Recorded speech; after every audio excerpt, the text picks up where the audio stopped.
Good morning and welcome to another Inside Leisure, where we talk to people across the leisure industry to find out what they've been doing during lockdown and their future plans. Today I'm going to be talking with Dan Allen, Managing Director of Turtle Tots, to find out how he's been supporting his nationwide franchise network with their reopening plans. So good morning, Dan. Thank you so much for joining us on Inside Leisure this morning. How are you?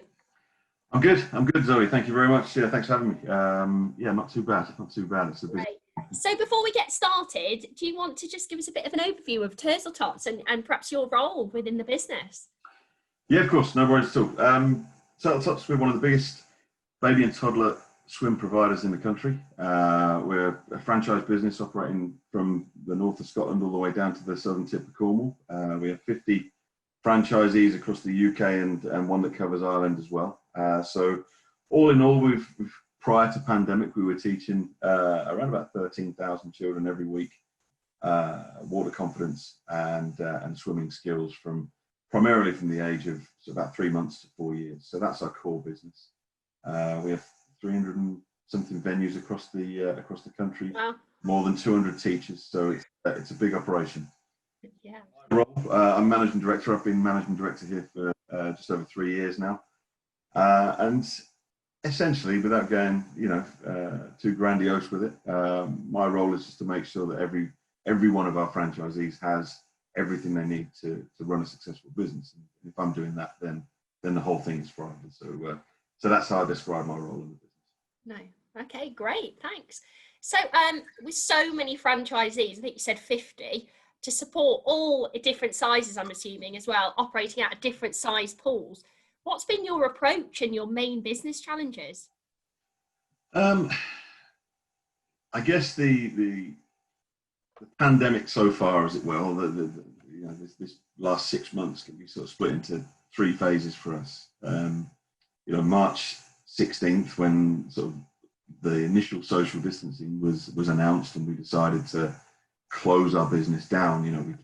A week before we were effectively told we had to, we took the decision for the safety of customers and for our teachers to shut it down. I think that the first thing is managing panic. We've got business owners out there, and as you say, some of them are hugely established businesses with hundreds and hundreds of swimmers to look after, and some of them are just on the outset of their journey, just getting their business up and running. There's a huge amount of panic.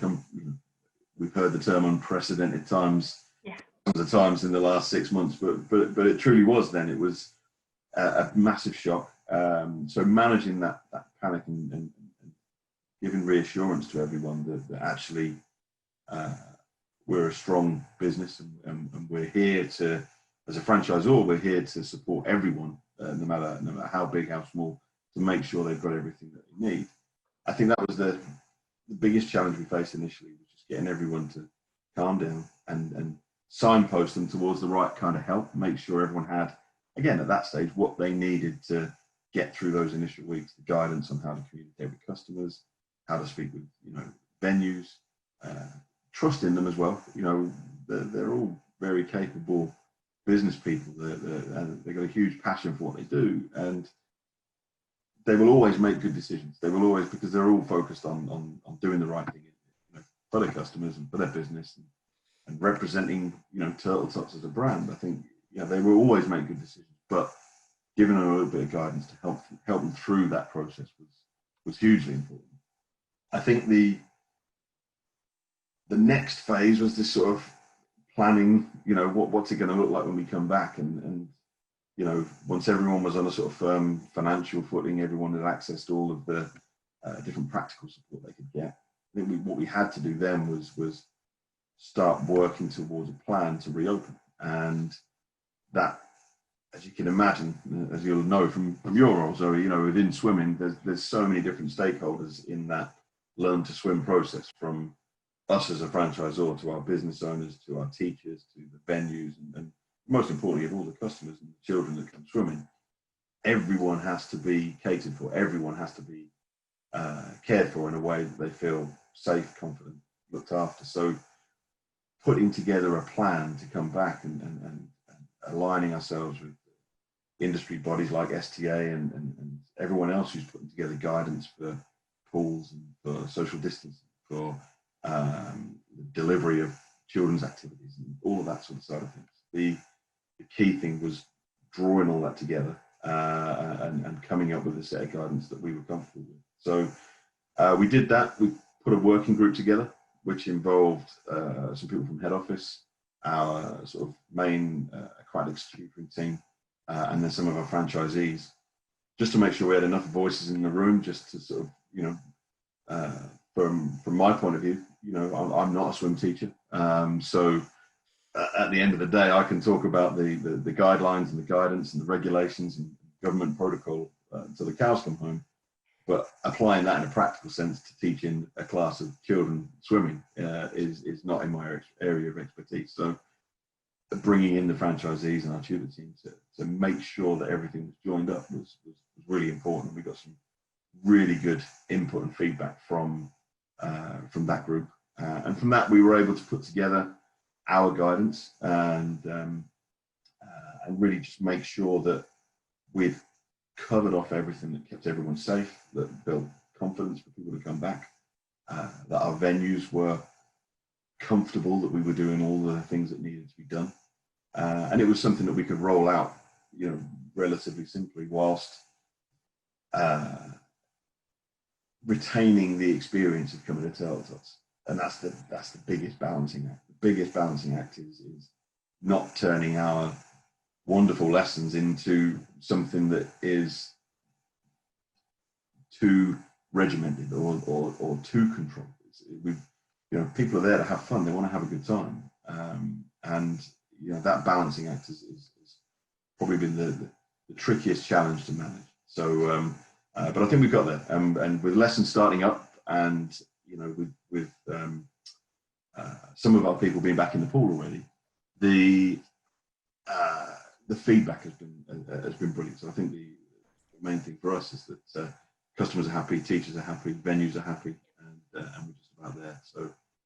So yeah, I think in a nutshell, that's what we've done. I mean, one of the key, I'll say just one more thing on that. One of the key things for us as a franchisor, looking after all of our franchisees, has been that availability, being available to them when they've needed us. We've organised, you know, one-to-one sessions with every franchisee to ensure they've got everything planned out, ready for a relaunch. And again, it's about them knowing that when they get back in the pool, they've done everything they need to do, and they can get back in there and confidently deliver what they're good at and what they want to be doing. Yeah, sounds like you've done a great job. That moves quite nicely actually onto my next question to you, Dan, is what are some of the practical changes that you've had to make in order to make your lessons COVID secure? I think looking at our venues in particular, and as any swim provider will be aware, you've got two specific areas you've got to deal with. You've got to deal with the pool, and you've got to deal with the changing rooms. And as has been sort of widely talked about, the changing areas is probably the area that's caused us the most headaches, and managing that process from a customer arriving at a venue, getting to the pool, doing their lesson and leaving the venue, mapping that out in as safe a way as possible has been the biggest challenge. So what we've been able to do in nearly all of our venues is install, you know, a one-way system through the venue, whether we're using different access points or different rooms for people to get ready in and before their lesson as they do when they leave. All of our venues have worked with us, and it's been really good to sort of build some of those relationships, make those relationships stronger as we develop these sort of plans. So helping people through the venue, asking them to come beach ready. Now, in my mind, beach ready means carrying surfboards and stuff, and so you know, it's kind of a funny term for me, but having people arrive in their swim kit and getting them to the side of the pool prior to their lesson and ready to swim, and then bringing them out of the pool through the change rooms, allow them to towel dry and leave and what have you. That's been the biggest thing that's helped us manage safety and manage that sort of limiting the crossover between classes, limiting the contact between different, groups of people. We put, each of our classes is a bubble. So keeping those bubbles apart has been what's been driving that. In terms of the lessons themselves, the biggest challenge for us, I would say, and for our teachers, one of the things about baby swimming and toddler swimming is that, the teacher is in the pool. The teacher's in the pool, interacting with the children, understanding, communicating with the baby. We talk about using the cues, visual cues, and understanding that sort of the way a baby communicates, whether they're happy, sad, comfortable, uncomfortable, frightened, or whatever it might be. So our teachers have spent the last, all of their training, should I say, developing skills to use that within a lesson to understand what's working, what isn't working, how we can adapt things and make all of our swimming a sort of individual approach. The movement to teaching on poolside has probably been the biggest change for us.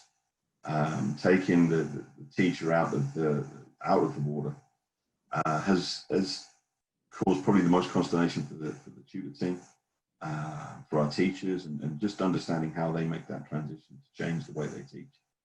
But it's important that we do that, and I'll reiterate, and I'd say this all the time to our people, it's temporary. This is the thing. We have to remember that our aim is always to get back to what we were doing before, and building that experience back up to what it was prior to March. I think but teaching from the side of the pool and finding ways to maintain that interaction, helping parents learn, teaching the parents to pick up on the cues from their babies a bit more, and the level of interaction it's just changed. So what we've been able to do, obviously, is put them on the side of the pool, but give them tools and techniques, and the tutor team will come up with ways that they can still interact with the parents and babies at a slightly distanced manner, and adapt the type of activities we're doing in the classroom. So there's no handling of the babies, obviously, so we can't do swims from the teacher to the parent or the carer. So we've been doing different things that have allowed continued development, but taken away the need for that contact. The other things, practical things like equipment, we're limiting the shared equipment. We've asked all of our swimmers to bring their own equipment to lessons where possible. There's some bits of kit that we still need to share that's pretty impractical. We use big giant flotation mats and things like that. We can't ask every parent to bring one of them, but where possible, sort of small toys and waddles that just to again limit the potential for that transmission via one baby picking up a toy and it being handed to another baby, which in pre-COVID times was not an issue.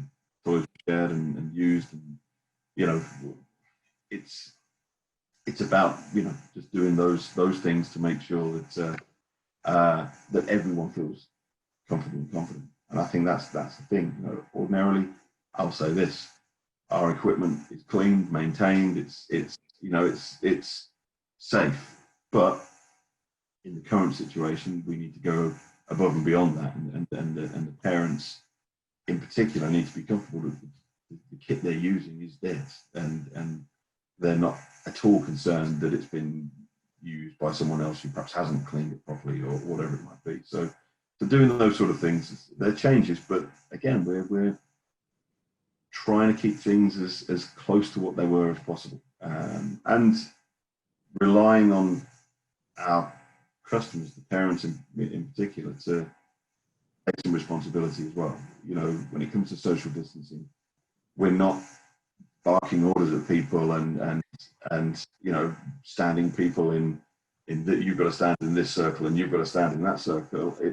We're giving guidance to people. We're telling people, we're managing the amount of people in the pool and the amount of people in the changing rooms, but then telling people, right, guys, you've got to take responsibility for, maintaining your social distance from other people. And by and large, people have been really supportive of that.